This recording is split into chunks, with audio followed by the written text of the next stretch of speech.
අංක 11. දැන් අපි ගිය සතියේ වගේ වෙද්දී දැන් සති 3ක් විතර නේ.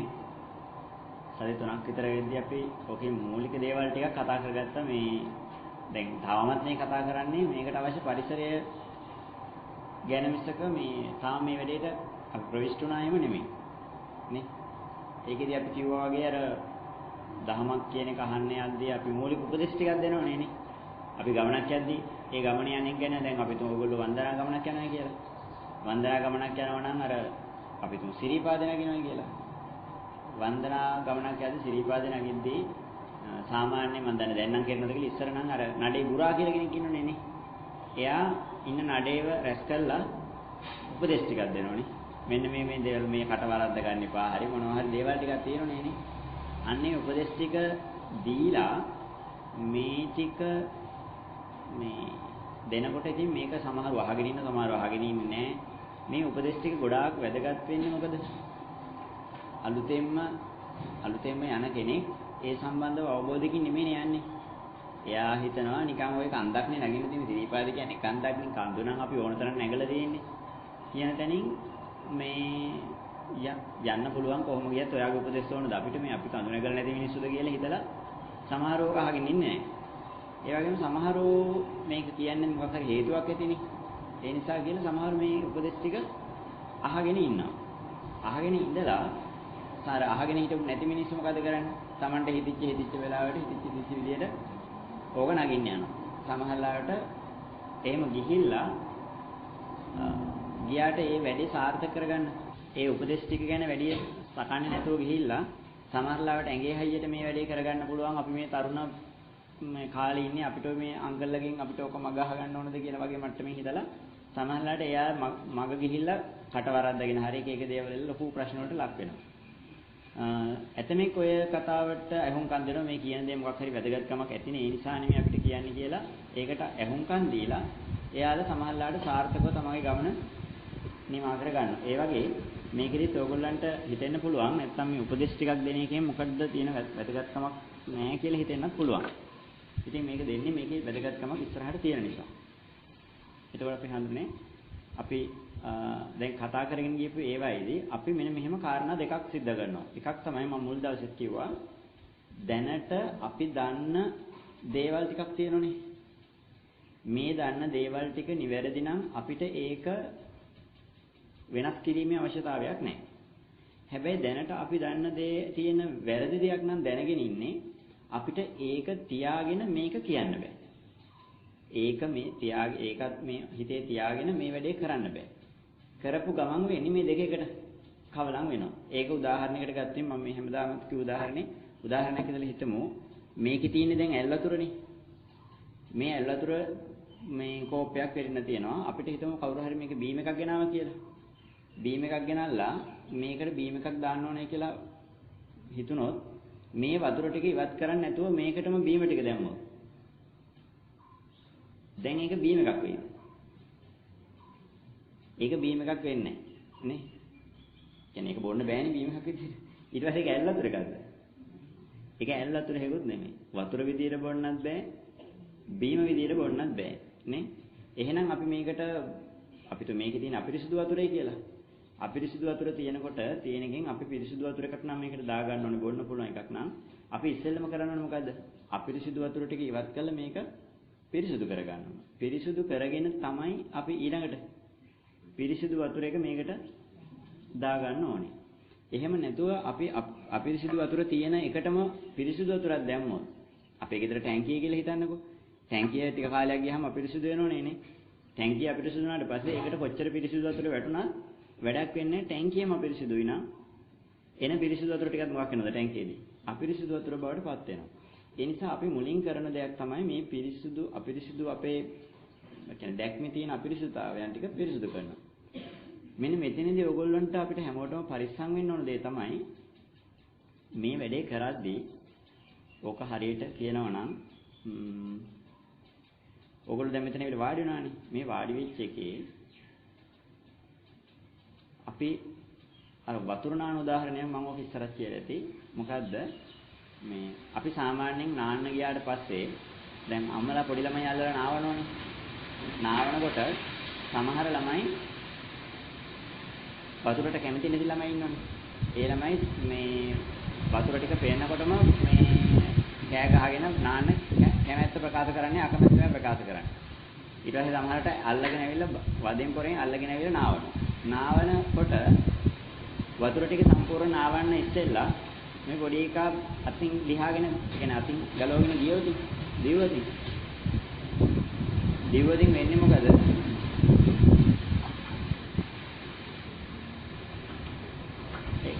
ඒක අකුලම් දෙන්නේ නැහැ නේද? වතුර නාවන්න ගෙට. අද වැඩි කරන්න වෙන්නේ නැහැ. මේ නාන්න ගියාට පස්සේ නාවනකන් ඉන්නේ නැතුව බාගෙට නාගෙන දිවුවොතින් මොකද වෙන්නේ? දැන් නාන්න ගිහිල්ලා අපි දන්නෝනේ බාගෙට නෑවොතින් මොකද්ද වෙන්නේ? බාගෙට නෑවොතින් හෙම්බිරිසා හැදෙනනේ අසනීපයක් වෙනවනේ නේ. හැබැයි සම්පූර්ණ ඉවරනකන් නෑවොත් ලෙඩ වෙනවද? ඒත් නෑ. නොනා හිටියොත් ලෙඩ වෙනවද? නොනා හිටියොත් හෙම්බිරිසා හැදෙන්නේ නැහැ. හැබැයි සම්පූර්ණ ඒ කියන්නේ අවශ්‍ය ප්‍රමාණයට නෑවොතින් ඒත් හෙම්බිරිසාව කියන ලෙඩේ හැදෙන්නේ නැහැ. වෙන ලෙඩ හැදෙන්න පුළුවන් හෙම්බිරිසාව කියන එක හැදෙන එකක් නැහැ. හැබැයි මේක බාගෙට නෑවොතින් ඔය වතුර නිසා හැදෙන හෙම්බිරිසාවේ එන රෝගේ හැදෙන්න පුළුවන්. එතකොට ඒ වගේ අපි මෙතෙන්ට අවිල්ල දැන් වාඩි වුණානේ. මේ වාඩි වුණාට පස්සේ අපි කරන දෙයක් තියෙනවා. ඒ තමයි අර මුලින්ම දැන් ඒක හරියට ගත්තොත් මෙන්න මේ තව උදාහරණයක් කියන්නම්කෝ. මේක බාගෙට නෑවොත් කියලා කියන්නේ මේ වැඩ මේ ටික අහගෙන යද්දී ඔයගොල්ලෝ මේක ටික දුරක් ගිහිල්ලා නැවත්තපු ගමන් ඔයගොල්ලන්ට ලොකු ප්‍රශ්නයකට මුහුණ දෙන්න වෙනවා. ඒ කියන්නේ මේකට ආවතේ මොකක් කරන්නකම් ඉන්න ඕනද? මේක අවසන් කරනකම්ම ඉන්න වෙනවා. ඉන්න වෙන්නේ හේතුව මම මෙන්න මෙහෙම කියන්නම් උදාහරණයකින්. ඒක හරියට සාමාන්‍යයෙන් වාහනයක් හරි බයික් එකක් කියලා හිතන්නකෝ. වාහනයක් හරි මොකක් හරි ගෙනියලා ගෑරේජ් එකකට දුන්න ගමන් ගෑරේජ් එකේ එන්ජින් මොකක් හරි රිපෙයාර් එකක් හරි මොකක් හරි නම් ඒ කට්ටිය මොකද කරන්නේ? කොට උඩ තියලා රෝද හතර ගලවලා එන්ජින් එකේ කෑලි ටික ගැලවුවට පස්සේ මෙයාට කියනවා මේ මට දැන් තව ටිකකින් මේ යන්න ඕන වාහනේ. දැන් යන්න විදියක් නැහැ මහත්තයෝ මේක ගලවලා තියෙන්නේ නෑ මට යන්න ඕනේ කිව්වොතින් දැන් වාහනේ ස්ටාර්ට් කරගෙන යන්න පුළුවන්ද? යන්න බෑ මේක එන්ජින් එකේ කෑලි ගලවලා තියෙන්නේ. සමහරට අර එහෙම යන්තම් අටවලා දීලා ගියොත් මග නවතින්නේ නෝ තිබ්බට වඩා ලෙඩක් මිසක නේ ජීවිත අවදානම වැඩි වෙනවා. ඒ වගේ මේක දැන් කොට උඩ තියලා අපි මොකද කරන්නේ ඉස්සෙල්ලා? දැන් ඔයගොල්ලෝගේ හැමෝගෙම එන්ජින් එක කොට උඩ තියලා මොකක් කරනවද දැන්? මේ කෑලි ටික ගලවනවා. ගලවලා මොකක් කරන්නද හදන්නේ දැන් මේ? වැඩ කරන්නේ නැති පරණ වෙච්ච සුදුසු නැති මට්ටමේ තියෙන කෑලි ටික අයින් කරලා අලුත් කෑලි ටිකක් දාන්න හදන්නේ. හැබැයි දැන් අලුත් කෑලි ටික දාන්න ඉස්සෙල්ලා මේක කොට උඩ තියලා අර කෑලි කරලා මේක ගලවලා අයින් කරන්න එපාය. මේක ගලවපු ගමන් ඕගොල්ලන්ට මේක අරගෙන යන්න ඕන වුණා. දැන් අලුත් කෑලි දාලාද? දාලා නැහැ. පරණ කෑල්ල තියෙනවද? ඒකත් නැහැ. පරණ කෑල්ල ගලවලා පැත්තකින් තියලා. අලුත් කෑල්ලක් දාලාත් නැහැ. දැන් ඕගොල්ලන්ට හදිසි වුණොත් මේ වාහනේ අරන් යන්න ඕගොල්ලන්ට දෙන්න වෙන්නේ පරණ කෑල්ලත් අයින් කරපු අලුත් කෑල්ලක් නොදාපු වාහනේ. එතකොට මේක ඇතුලේ එන්ජින් එකක් සමහරට නැහැ. එන්ජින් එකක් ගලවලා. අලුත් එන්ජින් එක හයි කළා නැහැ. සමහරට චැසිය විතරයි අරන් යන්නේ මේ. ඉතින් අන්න ඒ වගේ තත්ත්වයක් වෙනවා. මේක ඕගොල්ලන්ට ලොකුවටම තාම දැනෙන්නේ නැහැ. ඔක ඉස්සරහට තේරෙයි. මේක වුණාට පස්සේ මේ ඕගොල්ලෝ ඒ කියන්නේ ඒක දැන් වාහනයකුත් නෙමෙයි වාහනයක් නොවෙන්නේත් නෙමෙයි. මොකද එන්ජින් එක නැති නිසා ඒකට වාහනයක් කියලා කියන්න බෑ. හැබැයි චැතියයි අර මේව ටික තියෙන නිසා මේකට වෙන මොකක් හරි කියලා කියන්නත් බෑ. ඒ කියන්නේ අර මේක දැන් බීමත් නෙමෙයි ඇල්ලතුරත් නෙමෙයි. දැන් මෙහෙම තිබුණාම මේක ඇල්ලතුර. මේකටම බීම එකක් දැම්මද? මේක බීම එකක් විදිහට බොන්නත් බෑ. ඇල්ලතුර එකක් විදිහට බොන්නත් බෑ. අන්න ඒ වගේ සමහර ලාවට අපිත් මේක බාගෙට අර මෙහෙම අහගෙන ගියපු ගමන් වෙන්නේ ඕගොල්ලෝ හිටපු තැනක් නෑ. අරගෙන පය ගහපුවත්තත් නෑ. අල්ලපුවත්තත් නෑ කියලා. ඒ වගේ ඕගොල්ලෝ හිටපු තැනක් නැති වෙලා යනවා. ඒ වගේම ඕගොල්ලන්ට අලුත් තැනක් අල්ලගන්න බැරි වෙලා යනවා. එහෙම තත්ත්වයක් වෙනවා මේක මගින් අහලා අරහෙට මෙහාට යන්න ගියොත්. ඒ නිසා ඔයගොල්ලෝ බය වෙන්න එපා. මෙතනදී ඒ කාරණා ටික සිද්ධ වෙනවා. මොකද අපි දැන් පරණ ටික අයින් කරන්න එපා මේ ගලවලානේ. එහෙම නැත්නම් මේ අලුත් දහමක් කියන එකට ප්‍රවිෂ්ඨ වෙන්න බෑ. ඉතින් දැන් අපි ඒක පැහැදිලි නේද ඔයගොල්ලන්ට? ඒ නිසා මට දොස් කියන්න එපා පස්සේ දැන් අර මම ගොඩාක් වෙලාට කියන්නේ ගොඩාක් මේකේ දිගටම ඉන්න බැරි නම් ඉන්න එපා කියලා. මොකද අර කෑලි ටික ගැලෙවුවට පස්සේ සමහරට ඔයගොල්ලෝ වාහනේ අරන් යනවා.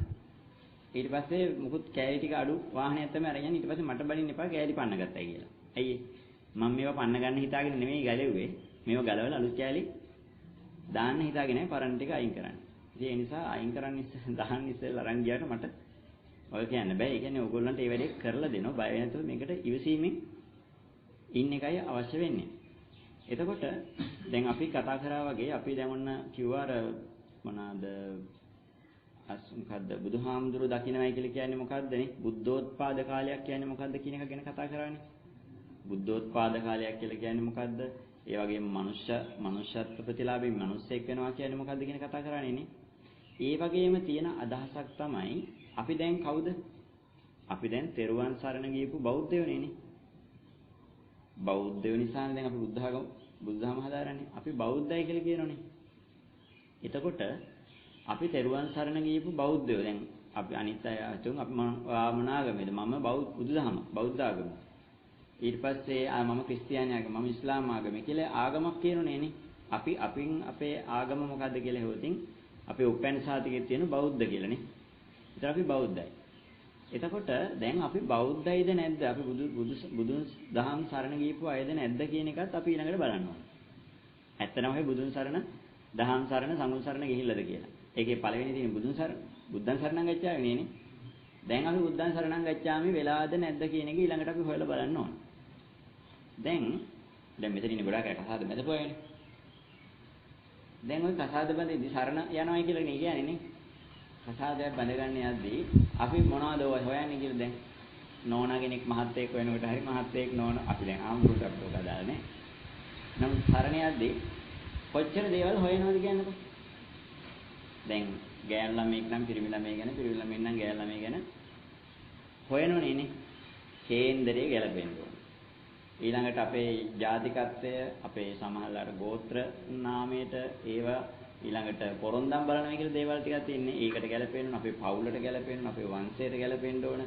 ඊළඟට බලනෝනේ ඒ අයගේ එහෙම නේද බලන්නේ? ඔව්. අපේ පවුලට ගැලපෙන අයද, අපේ වංශයට ගැලපෙන අයද, අපේ සංස්කෘතියට ගැලපෙන අයද නේ? එයා හොඳ කෙනෙක්ද නරක කෙනෙක්ද? ඒ දැන් ගෑල් ළමයෙක් ගෙනන් එයාගේ චරිතය කොහොමද නේ? ගෙදරින් ඈ? ඔව් දෑවැද්ද? ඒකත් බලන්න අනිවාර්යයෙන් නේ. ඒ වගේ කෙනෙක් ලැබෙන්න තියෙන මොන වගේ දේවල් ටිකක්ද නේ? මේකත් එක්ක කොච්චර දෙයක් ලැබෙන්න තියෙනවද? ඒක අනිවාර්යෙන් බලන්නේ නේ. ඒතර පිරිමි ළමෙන් නම් මේ ඒකට ගයක් තියනවද? රජයේ රැකියාවක් වෙනවද? දැන් ඔයන අර මංගල කිංකිණි තියෙනෝනේ නේ. පත්තරේ අරන් බැලුවට පස්සේ හොයනවා ඉතින් නේ. ස්ථීර රැකියාවක් ඇති සුරාවෙන් සූදුවෙන් තොර ධාර්මික පුතෙකු සොයයි කියලානේ. මේ රූමත් දියණියද කියලා. අවුරුදු 45 විය ඇති. තරුණ රූමත් දියණියද කියලා. එතකොට මේ මම කියන්නේ තේරෙනවද? සරණේ යද්දී අපි ගොඩාක් දේවල් ටිකක් හොයනවා. ඒ වංශයට ගැලපෙනවද? ඒ කියන්නේ අර හත්මුතු පරම්පරාවම සමහරට හොයනවා. එයා දැන් අතුම් පිරිමි ළමෙන් නම් ඒ පිරිමි ළමයිගේ සහෝදරයෝ මොනවද කරන්නේ? සහෝදරියෝ මොනවද කරන්නේ? එයාලගේ පෞල් ජීවිතවල මට්ටම මොකද්ද? මෙහෙම හොයලා ගොඩාක් තොරතුරු හොයලා තමයි අපි මේ සරණ මංගල්‍යයට එකඟ වෙනවද නැද්ද කියන එක තීරණය කරන්නේ නේ. කවුරු හරි එළි ඉන්නවද? දැන් අපි ওই වගේ ගොඩාක් දේවල් හොයනෝනේ නේ. ඒක දැන් ඔයගොල්ලෝ ඒක අමුතෙන් මම කියන්න ඕනේ නෑනේ. ගොඩාක් දේවල් හොයලා තමයි අපි මේ විවාහයකට කැමති වෙන්නේ හොන අකමැති වෙන්නේ. ඊට පස්සේ පළවෙනි එක එයාලගේ પરම්පරාවල් බලනවා. ඒ කියන්නේ තාත්තගේ પરම්පරාවෙන් කොහොමද තත්ත්වේ, අම්මගේ පැත්තේ પરම්පරාවෙන් කොහොමද තත්ත්වේ කියලා પરම්පරාවල් බලනවා. ඒ වගේම එයාලගේ රැකියාවල් මට්ටම් බලනවා. එයාලගේ ගමේ කොච්චර ප්‍රභූත්වයක් තියෙනවද කියලා නේ. එයාලා දැන් එයාලගේ පවුලේ දැන් අපි තුමු පිරිමි ළමයාගේ සහෝදරයෙක් මේ නම ගීපු හොරෙක් නම් මංගලකාරයෙක් නම් අපි ඒකට කැමති වෙනවද?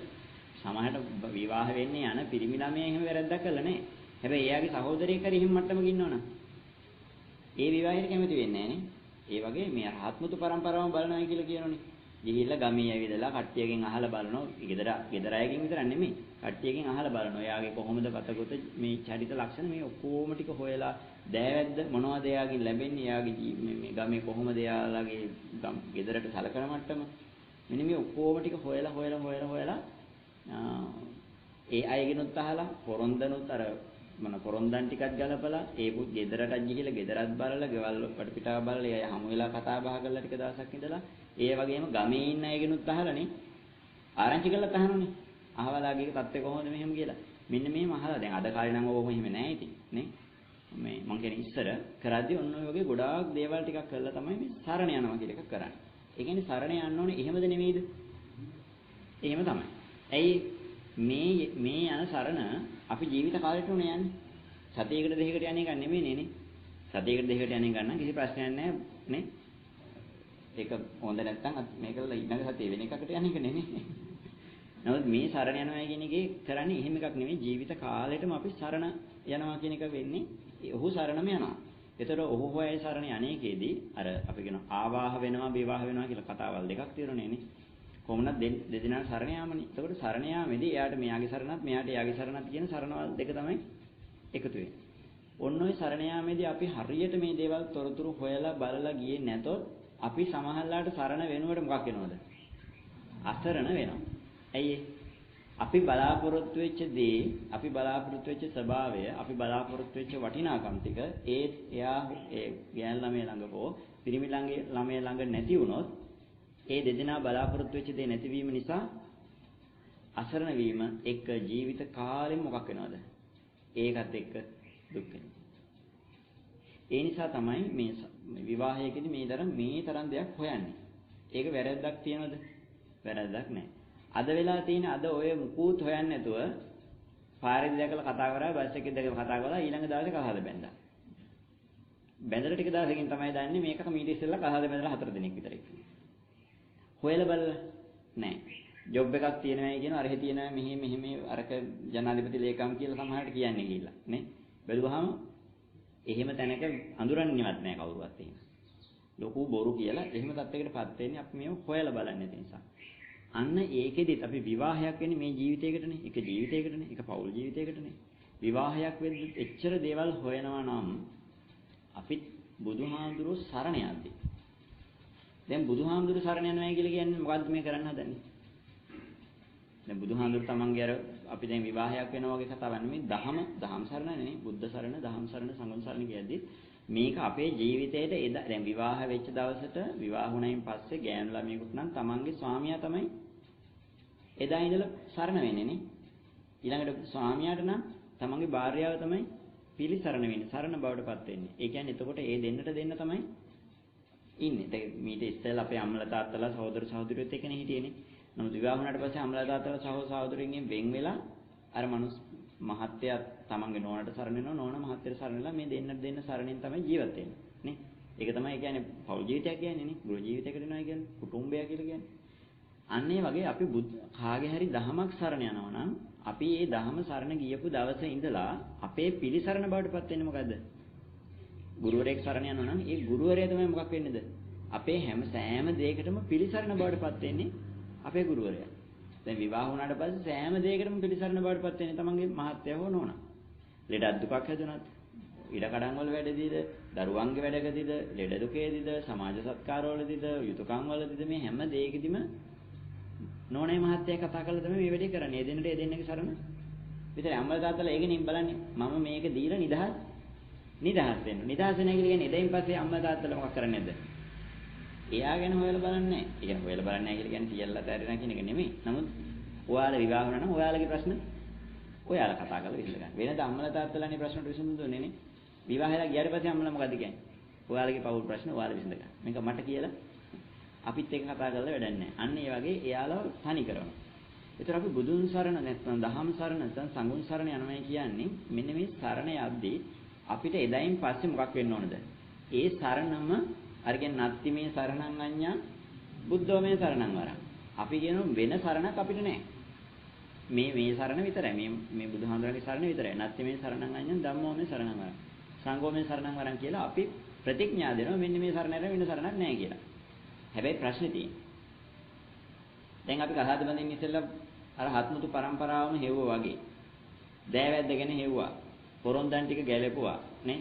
මෙයාගේ අම්මගේ පාර්ශවයෙන් කොහොමද තාත්තගේ පාර්ශවයෙන් කොහොමද මෙයාගේ වංශවත්කම කොහොමද මෙයාට ගමේ සලකන මට්ටම කොහොමද මේ ගෑනු ළමයිගේ චරිතය කොහොමද කියලා හෙව්වා වගේ ඕගොල්ලෝ දැන් බුදුන් සරණ යද්දී ওই ටික හෙව්වද දැන් પરම්පරාව හෙව්වද ඈ ලැබෙන දෑවැද්ද ගැන නම් දන්නවා හොයා හොගනේ අහන්න ඉස්සෙල්ලාම දෑවැද්ද ගැන නම් හොයන්නේ නැති නමුත් ඔබ හෙව්වට ලැබිලා නැහැ නේ. මොන වගේ දෑවැද්දද ලැබෙන්නේ කියන එක දැනගෙන ඉන්නවද? දන්නේ නැහැ. එයාලගේ හත්මුතු පරම්පරාව හොයලා තියෙනවද? ඒ කියන්නේ ඔය බුදුන් සරණ යද්දී බුදුවරුන්ගේ පරම්පරාවක් තියෙනවනේ නේ. දැන් අටවිසි බුදුහාමුදුරුවෝ ඉන්නවනේ. ওই පරම්පරාව ගැන හොයලා තියෙනවද? පොරොන්දම් ගලපලා තියෙනවද? එයාගේ ඒ කියන දේද මට උමනා වෙලා තියෙන්නේ. බුදුහාමුදුරුවෝ කියන දේද මට උමනා වෙලා තියෙන්නේ. ඒ අදහසෙන් මේ අදහස ගැලපෙන්න එපා. අපි හදන්නේ නේ. ඒ කියන්නේ පොරොන්දම් ගලපනවා කියලා කියන්නේ අඩුම වශයෙන් ටිකක් හරි ගැලපෙන්න එපා. ඒතර මෙන්න මේ සොයා බැලීම කියන කාරණාවකින් තොරව අපි බුද්ධං සරණං ධම්මං සරණං කියලා ගාථාව කිව්වට මේ සරණ කෙරෙන එකද නොකෙරෙන එකද? මේක කෙරෙන එකක් නෙමෙයි. අපි හිතින් හිතාගෙන හිතියට මේ සරණ ගියයි කියලා මේක ගිහිල්ලා නැහැ. ගිහිල්ලා තිබුණත් ගිහිල්ලා තියෙන්නේ ඔයගොල්ලෝ මේ කිසිම දෙයක් ගැන හොයන්නේ නැතුව. ඒ කියන්නේ වංශ පරම්පරාව ගැන හෙව්වේ නැහැ. නේ?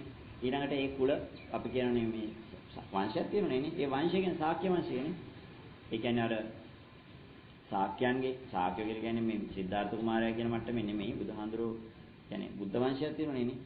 බුදුවරුන්ගේ පැවතෙන ක්‍රමවේදයක්. අන්න ඒ ක්‍රමවේදය පිළිබඳ. එයාගේ දරුවෝ පිළිබඳ හෙව්වද? මව්පිය පාර්ශවය කියන්නේ හොයලා නැහැ. ඒ කියන්නේ අශෝක මේ සිද්ධාර්ථ කුමාරගේ මව්පිය පාර්ශවය කියන එක නෙමෙයි හොඳේ. දරු පරම්පරාවල් එයාලගේ දරුවෝ මොන මට්ටමේද ඉන්නේ කියලා හෙව්වේ නැහනේ. ශ්‍රාවකයෝ ටික මොන මට්ටමේද? ලැබෙන දෑවැද්ද මොන වගේද? ඕන එකක්වත් හොයන්නේ නැතුව අපි බෞද්ධයෝ බවට පත් වුණාට අපිට ওই දෑවැද්ද ලැබෙන්නේ. දෑවැද්ද ලැබුණ නැහැ කියන්නේ විවාහේ සිද්ධ වෙලා නැහැ. විවාහේ දුන්නා නම් දෑවැද්ද ගෙදරට අරන් එන්න එපා පටවලානේ. මේක කෙරිලා නැති නිසා තමයි ওই දෑවැද්ද ලැබෙන්නේ නැත්තේ. ඒ නිසා අපි කවුරු හරි සරණ යනවා නම් පළවෙනි කාරණාව මොකද්ද? හොයලා බලන්න ඕන මේ සරණ යන කෙනා මට ගැළපෙන කෙනෙක්ද? මේ සරණ යන කෙනාගේ මෞපිය පාර්ශවයෙන් පිරිසිදුයිද? නේ? මේ සරණ මංගල්‍ය නිසා Tamanට ලැබෙන දෑවැද්ද. Tamanට ඒකෙන් ලැබෙන දෑවැද්ද මොකක්ද? ඒ සරණ යන මම එයා සරණ යන්නේ මට උවමනා වෙලා තියෙන්නේ ඒ වගේ සරණක්ද? ඒ කියන්නේ මම බලන්න ඉපයි මට උවමනා වෙලා තියෙන්නේ ඒ වගේ නෝන කෙනෙක්ද ඒ වගේ මහත්තයෙක්ද කියලානේ. Tamanට උවමනා එක. ඒ කියන්නේ සමහර මිනිස්සුන්ට නිවන් දකින්න උවමනාවක් නැහැ. හැබැයි අපි ගිහිල්ලා නිවන් දකින්නේ කියලා නිවන් දකින්න එකට දාලා පින්කම් කරනවා. ඒ කියන්නේ අනවශ්‍ය දෙයක් නෙමෙයි කරලා තියෙන අපරාධයන්නේ.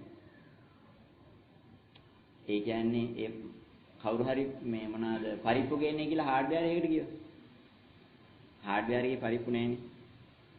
අපිට උවමනා වෙලා තියෙන එක දෙයක්. අපි ගිහින් තියෙන්නේ ඒ උවමනා දේ ලබා ගන්න බැරි තැනකට. ඒ නිසා අපි ඉස්සෙල්ලම දැනගන්න අපිට උවමනා වෙලා තියෙන්නේ මොකද්ද?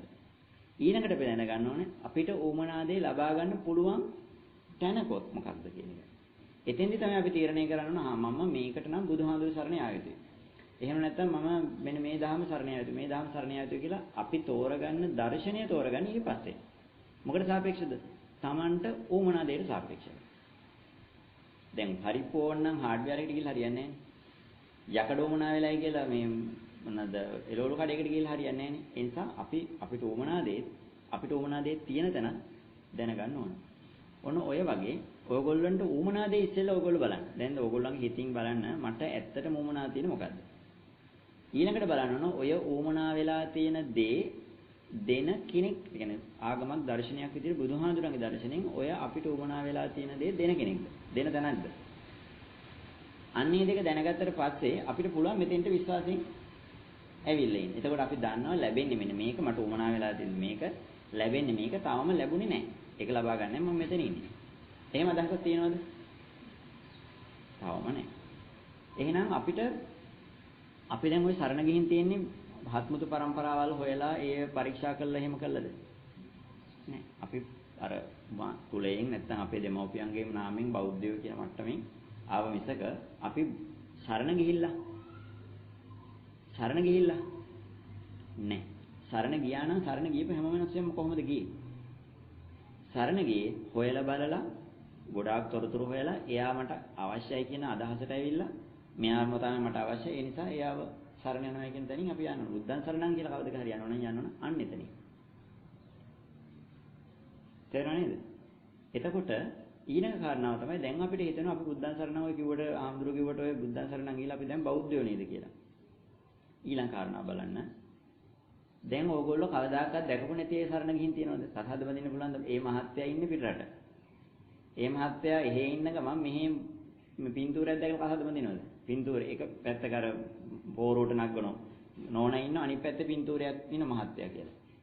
මෙහෙම මහත්තයයි නෝනයි එකට පින්තූරයක් තියලා මේ සරණ යලා මංගල්‍ය දැකලා නැහැ නේ. දැකලා නැහැ. අපි යාව දකින්න ඕන. අපි යාව ඇසුරු කරන්න ඕන. නේ? ඇසුරු කරලා දැකලානේ අපි විවාහයක් කියන එක සිද්ධ වෙන්නේ, සරණ යාමක් සිද්ධ වෙන්නේ. අපි ඊළඟට බලන්න ඕන අපි බුදුහාඳුරු දැකලා තියෙනවද, ඇසුරු කරලා තියෙනවද?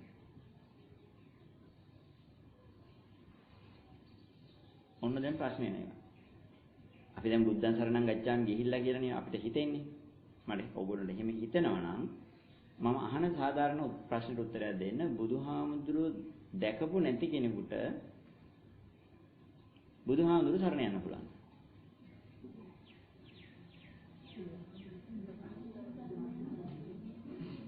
ඈ?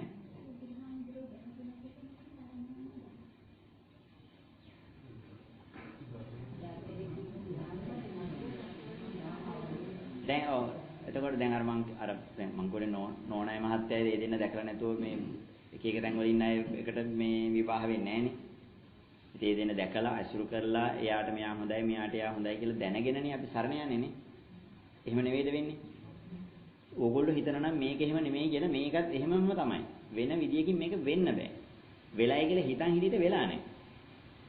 මේක වෙනවා නම් කවදක හරි ඕගොල්ලෝ බුදුහාඳුරෝ දැකලා ඇසුරු කරලයි ඕගොල්ලන්ට එයා පිළිබඳ විශ්වාසයක්, උන්වහන්සේ පිළිබඳ විශ්වාසයක් මම බලාපොරොත්තු වෙච්ච කෙනා මේ තමයි. අන්න එදාටයි ඕගොල්ලොන්ට හිතෙන්නේ මට මෙයාතර මම මෙයා කියලා කියන්නේ බුදුහාමුදුරන්ට නෙමෙයි හොඳේ දැන් විවාහයක් ගැන අපි කතා කරේ.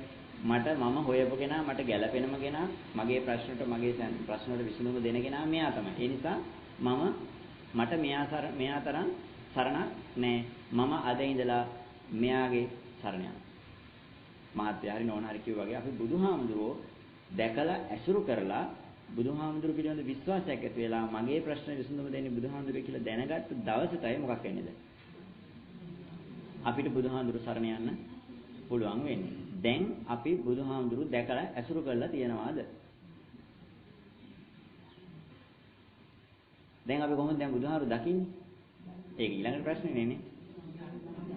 ඔව් බුදුහාඳුරු දැන් කිසි පුර 6 වෙනි සියවසේ හිටියේ පිරුණම් පෑව දැන් අපිට දකින්න බෑ එහෙනම් අපිට මේ සරණ යන්න බෑ කියලා දෙන්නේ නෑ එදාත් මම අර කතාවක් කිව්වා වක්කලි හාමුදුරන්ට බුදුහාමුදුරුව සරණ යන්න බැරි වුණා බුදුහාමුදුරුව ළඟ ඉඳගෙන නේ ඇයි බුදුහාමුදුරුව වක්කලි හාමුදුරුව බුදුහාමුදුරුව ඉස්සරහා මෙහෙම වැඩ ඉන්නවා වක්කලි හාමුදුරුව පැත්තක ඉඳන් බුදුහාමුදුරුව දිහා බලන් ඉන්නකොට බුදුහාමුදුරුව කියනවා වක්කලි උඹට මාව දකින්න ඔහොම මාව දකින්න බෑ කියලා ඒතර ඔහොම මාව දකින්න බෑ කියපු එකෙන්ම පෙන්නනවා වක්කලි හාමුදුරු ඇස් දෙකින් බුදුහාමුදුරු දිහා බලාගෙන ඉන්නකොටත් බුදුහාමුදුරු කියන වක්කලි හාමුදුරන්ට උඹට මාව පේන්නේ නැහැ කියලා.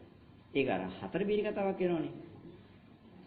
එතකොට වක්කලි හාමුදුරුවෝ අපි වගේ වුණා නම් මොකද වෙන්නේ නැති බුදුහන්සේනේ මේ අගේට වෙන්නේ ඉස්සරහින් ඉඳන්. ඔබ වහන්සේ උතන ඉන්න මම මෙතන ඉන්න මට ඔබ වහන්සේ පේනවනේ කියලා කියන්නේ තිබුණේ නේ. නමුත් වක්කලි හාමුදුරුවන්ට ඒ වෙලාවේ තේරුණා මොකද්ද කිව්වේ බුදුන් දකින්නමයි කියන එක ওই විදිහට දකින්න බෑ. එතකොට බුදුහාඳුරුම පෙන්නෝ යෝ ධම්මං පස්සතිසෝ මං පස්සේ යමෙක් ධහම දකීද එතෙම බුදුහාඳුරු දකින්නවා කියලා. එහෙනම් අපිත් ඉස්සෙල්ලා මොකක් කරන්න ඕනද? ධර්මයේ දැකලායි බුදුහාඳුරු දකින්න වෙන්නේ.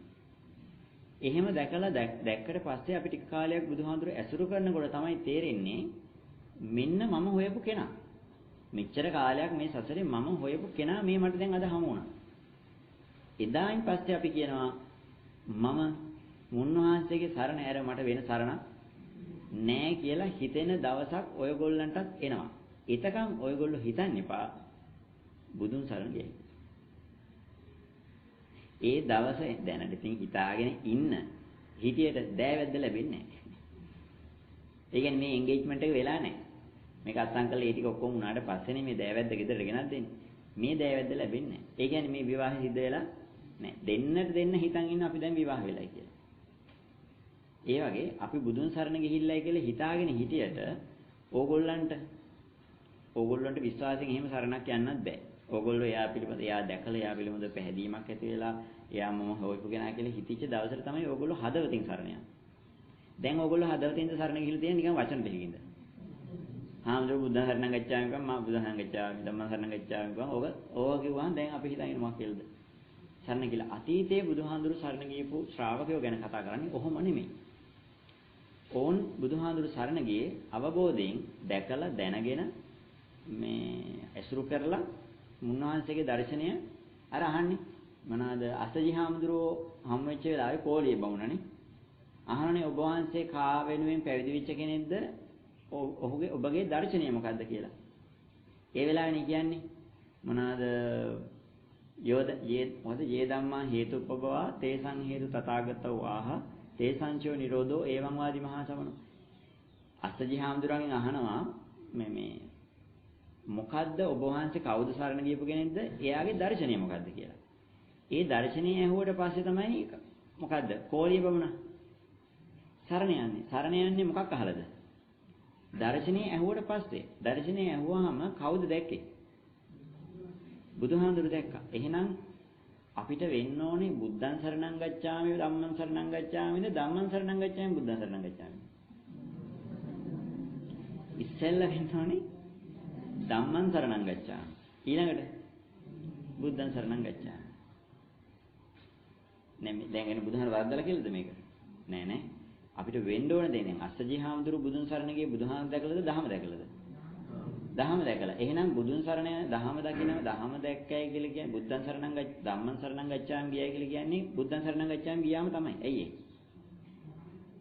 ධර්මයේ සමානයි බුදුහාමුදුරු කියලා බුදුහාමුදුරුවෝ පෙන්නලා තියෙනනේ. එහෙනම් ධම්මං සරණං බුද්ධං සරණං ගච්ඡාමි කියලා මුලින් කියලා තියෙන එකේ පෙන්වන්නේ මොකද්ද? ධම්මං සරණම්ම තමයි ආයේ මේක ධම්මං කියලා වෙනම එකක් කියවිය යුතු නෑ. නමුත් මේක තුනක් විදිහට පෙන්නලා තියෙනවා. නමුත් යෝ ධම්මං පස්සේ සෝමං පස්සේ කියන්නේ බුදුන් දකින්නයි ධම්ම දකින්නයි කියන්නේ බුදුන් දැක්කයි කියන එක. එහෙනම් බුදුන් සරණ ගියයි කියලා කියන්නේ මොකක් කරනවද? ධම්ම දැකපු කෙනෙක් කියන එකයිනේ. එහෙනම් ඉස්සෙල්ලා වෙලා තියෙන ධම්ම දැකපු එකද බුදුන් දැකපු එකද? ධම්ම තුලනේ බුදුන් දකින්න තියෙන්නේ. අන්න එතෙන්දී අපි ඉන්න තැන පළවෙනියම දැනගන්න. දැන් ඕගොල්ලෝ අපි බුදුහාමුදුරු කියපු ධහම දැකලා තියෙනවද? දැන් අපිට හිතෙන්න පුළුවන් ඉතින් අපි බණ අහලා තියෙනවා, ඔය අර සූත්‍ර ටික අහලා තියෙනවා. කරණීයමෙත් සූත්‍රය, රතන සූත්‍රය, තුන් සූත්‍රයම කියලා බුදුන් වදිනවා ගෙදර. මේ ඔහොම නිසා අපි බුදුහාමුදුරු දැකලා තියෙනවා, ශික්ෂාපද ටික රකින්න, පොයට සිරුස් සමාදන් වෙනවා. ඔන්න ඔහොම දැනගින්නේ අපි බුදුන් දකින්නේ නේ. ඔහොම දැනගින් බුදුන් දැකලා නම් ඉතින් මේ බුදුහාර කවදාකවත් දකින්න හම් වෙන්නේ නැහැ. නමුත් අපිට මෙන්න මේ බුදුහාරගේ දර්ශනය දහම කියන එක දැකලා තියෙනවා නම් ඔන්න ඕගොල්ලන්ට කියන්න පුළුවන් මම බුදුන් දැකලා තියෙනවා, දහම සරණ ගිහින් තියෙනවා, බුදුන් සරණ ගිහින් තියෙනවා කියලා. නමුත් ඕගොල්ලෝ තේරෙන්නේ නැති ඕගොල්ලන්ට දහම දැකලා නැත්තම්. ඒ කියන්නේ දුක කියන්නේ මොකද්ද කියලා තේරෙනවද?